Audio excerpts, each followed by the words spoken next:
I was the silent guest at my brother's engagement dinner. I toasted the happy couple. I even complimented his girlfriend's ring. All she had to do was be gracious and finish her speech before the video I'd queued up began to play on the living room television. Welcome to Boomerang Stories. I'm Alana. Before we dive into how to engineer a public unmasking at a family celebration, look at the screen. Right now, tell me where you're joining us from. Drop a comment, just your city. And if you believe that when someone tries to erase you in your own home, the only fitting reply is to hand them the eraser, hit subscribe. Turn on that bell, because some welcomes aren't meant to be warm, they're meant to be warnings. Now, it began with a forgotten phone, but that phone was merely the spark. To understand the inferno that followed, you have to feel the cold of the house she was slowly trying to turn into a museum of her own taste, a museum where my presence was the one piece of art deemed unworthy of display. My normal world was a tapestry of quiet, deeply woven threads. I am by nature an observer, a curator of moments, while my older brother Liam filled our family home with the boisterous, glorious noise of his existence, the slam of the front door after football practice, the cacophony of his friends playing video games, the dramatic, tearful phone calls of various breakups. I was the steady counterpoint. I was the one sketching in the sunbeam on the living room floor, or reading in the window seat, or helping my mum in the kitchen, learning the recipes that were our true family history. We were a perfect, if mismatched, ecosystem. Liam was the sun, bright, central, life-giving, but sometimes scorching. I was the moon, constant, reflective, providing a different kind of light in the quiet hours. Our parents were the earth itself, the grounding force that held our orbits in a stable, loving balance. Our family home wasn't just a house, it was a living archive. The scuff on the floorboard from where Liam's chair tipped over in 2004, the faint pencil marks on the kitchen doorway charting our growth, my mother's collection of vintage teacups, each with a story of a trip or a flea market, find with her own mother, the comfortable, slightly sagging sofa that held the imprint of every movie night, every sick day, every heartbreak. After my own life hit a patch of turbulence, a divorce that left me feeling unmoored and a career in freelance graphic design that was promising but still fragile, coming back to that archive wasn't a step back. It was a return to my source code, a recalibration. I paid fair rent, I cooked meals, handled the gardening, became my dad's tech support, my mum's companion for errands. It was a symbiotic, healing arrangement. A temporary orbit, yes, but a cherished one. Then Liam brought home Sasha. And Sasha didn't just enter our ecosystem, she came as an auditor. She was a force of nature, but the kind that gets labelled an act of God on insurance forms. A rising star at a cutthroat corporate law firm. She approached everything, from ordering coffee to planning a weekend, with the strategic precision of a military campaign. At first, I found it fascinating. Her mind was a rapid-fire calculator of social advantage and perceived value. She wore her ambition like armor, polished to a blinding sheen. The comments began softly, wrapped in the velvet of concern. Have you ever thought of an open concept remodel for this space? It would really modernize the flow. This about our kitchen where we'd had 1,000 conversations. These heirlooms are charming, but they do collect such dust, don't they? This about my mother's beloved teacups. And then the comments about me. They were never direct attacks. They were passive seismic charges, designed to weaken the foundation. It's so interesting that you're still here, she'd muse, sipping wine. Such a unique family dynamic. In my family, we were all so independent so early. She'd laugh, a sound like ice clinking. I'm just teasing. It's sweet. Liam was utterly captivated. He saw her not as critical, but as discerning. Not as controlling, but as having high standards. Standards he felt flattered to be included in. My parents, kind to their cause and desperate for their son's happiness, would exchange weary glances but say nothing. They began to shrink. My father's beloved, chaotic toolbench in the garage was suddenly a liability. My mother's habit of saving ribbons and gift bags was hoarding adjacent. The atmosphere in the house, once so easy, grew thin and anxious, like we were all waiting for a performance review. I made a conscious choice to be the peacekeeper, the bigger person. I bit back every retort. I smiled through every veiled insult. I told myself this was for Liam, for family harmony.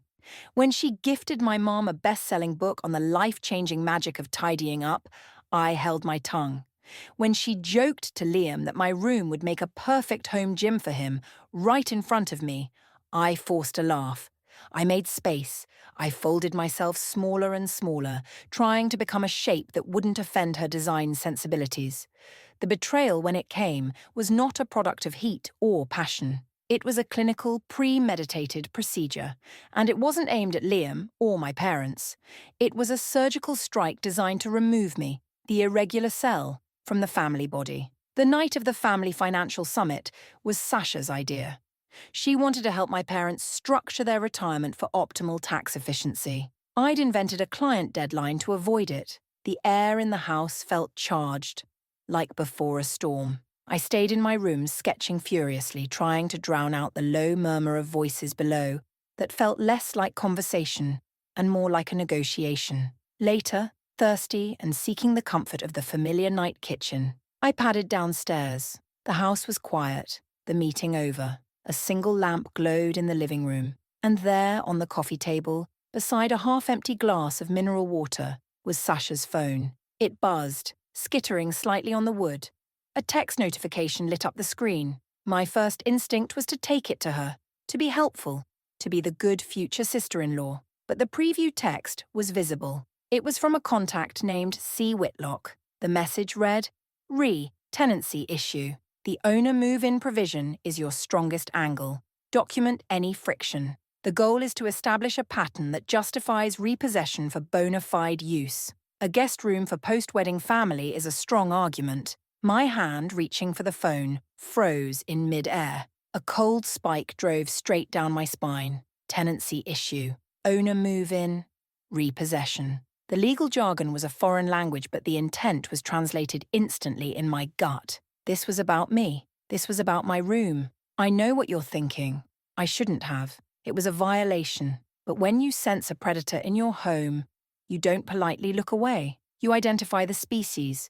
You learn its habits. Her password was Liam's birthday, a sentimental choice for such a clinical person. The phone unlocked to a sprawling email thread with Charles Whitlock-esque. It wasn't just one email. It was a chain, a blueprint. Subject line, Sterling Family Property Occupancy Strategy. I read it there, in the dim lamplight, my heart a cold, heavy stone in my chest. It was worse than I imagined. It wasn't just a casual inquiry. It was a formal strategy, complete with bullet points. Point 1.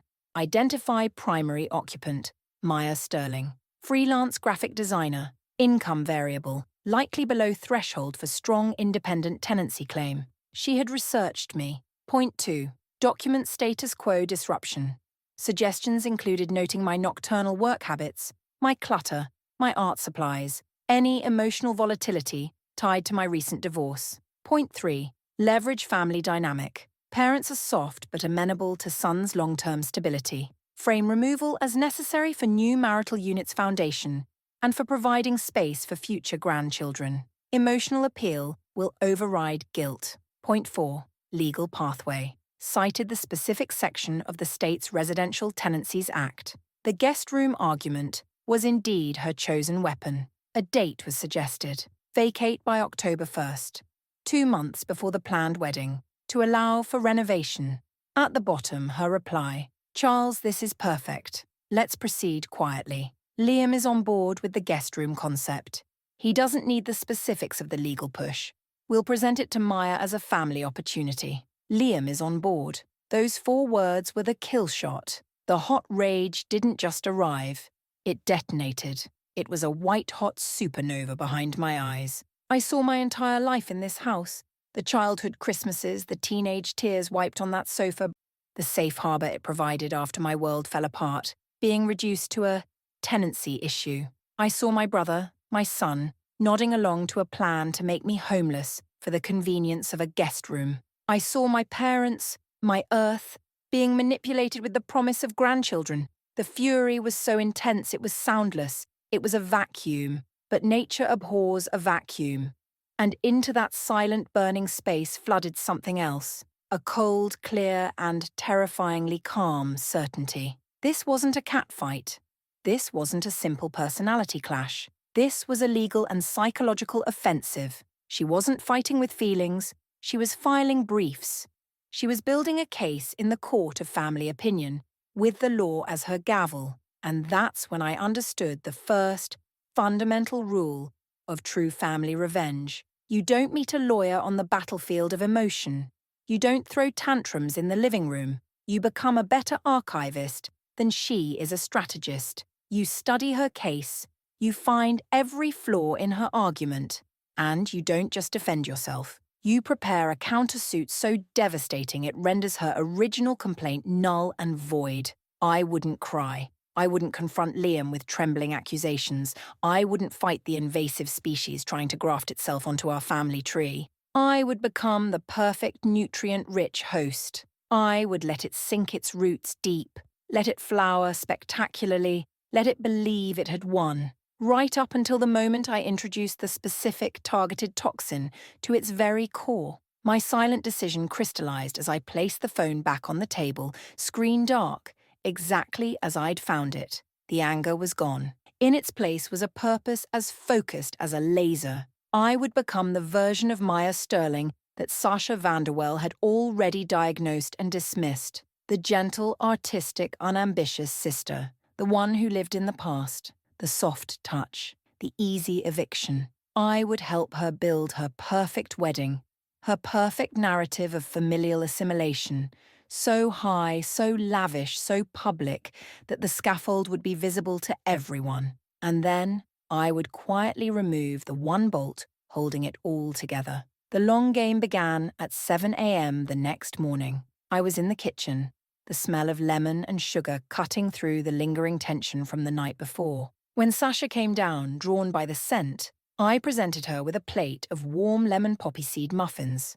Her favorite. I was thinking, I said, my voice a careful blend of hesitation and sincerity, my eyes downcast, about what you've been saying, about moving forward. You're right. I've been comfortable here, but this is your and Liam's time. I don't want to be a point of friction. I let a little tremor enter my voice. The performance was everything. She studied me, a faint, triumphant smile touching her lips. She saw exactly what she expected to see, capitulation. Maya, she said, her tone dripping with condescending warmth as she patted my hand. I'm so glad you're being realistic.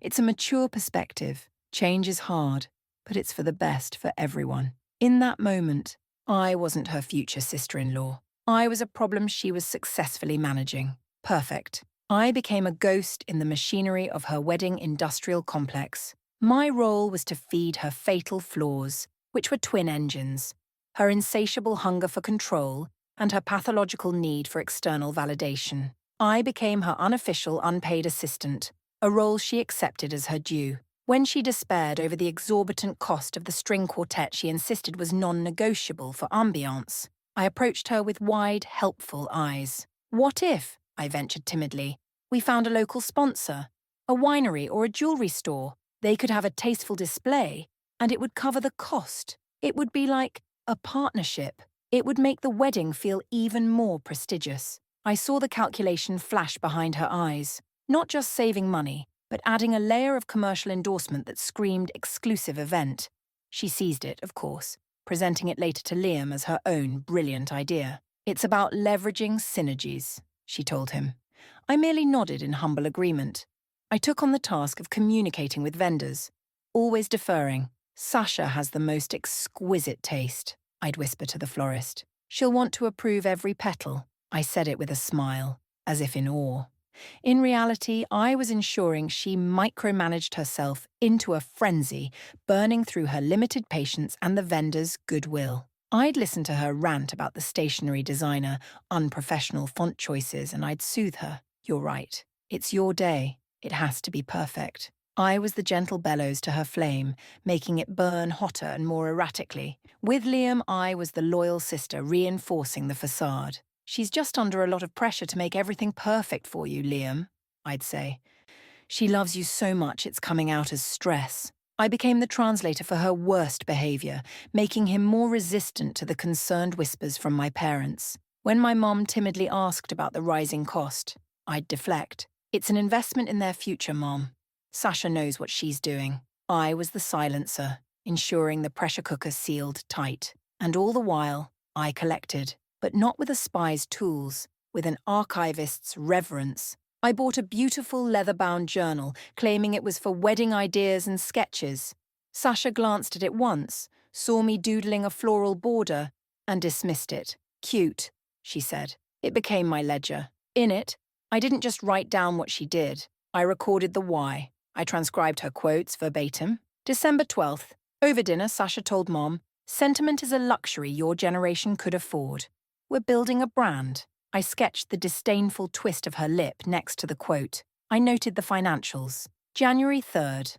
Father agreed to additional $15,000 for the band. Sasha's initial budget line for music, $5,000, told Liam cost was $10,000. I pressed into the paper copies of emails she'd printed and left around, the one to the fired caterer calling their food pedestrian, the one to the wedding planner demanding she reprimand a junior assistant for using the wrong shade of ivory ribbon. This wasn't a scrapbook of slights. It was a psychological and financial profile. It was evidence of fraud against my parents, of contempt for the family she claimed to be joining, of a fundamental deceit at the heart of her relationship with Liam.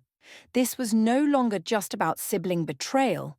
This was about wedding revenge. I wasn't gathering ammunition for a screaming match. I was compiling exhibits for a tribunal. And the beautiful, terrible part was that she was the one providing all the evidence, authentic and damning in her own hand. The payoff was set for the engagement dinner. Not the wedding itself, that was too obvious, and I had no desire to ruin a day that, in some alternate universe, could have been happy. No, I chose the rehearsal for her grand performance. The dinner was her concept, a sophisticated, intimate gathering at a sleek, overpriced downtown fusion restaurant, followed by casual drinks at the family home. She needed to showcase her acquisition, to present Liam and his traditional family as a charming backdrop to her own brilliance. She wanted to be the dazzling jewel in a suitably humble but not too humble setting. The night arrived. The restaurant was all dark wood and softer murmur.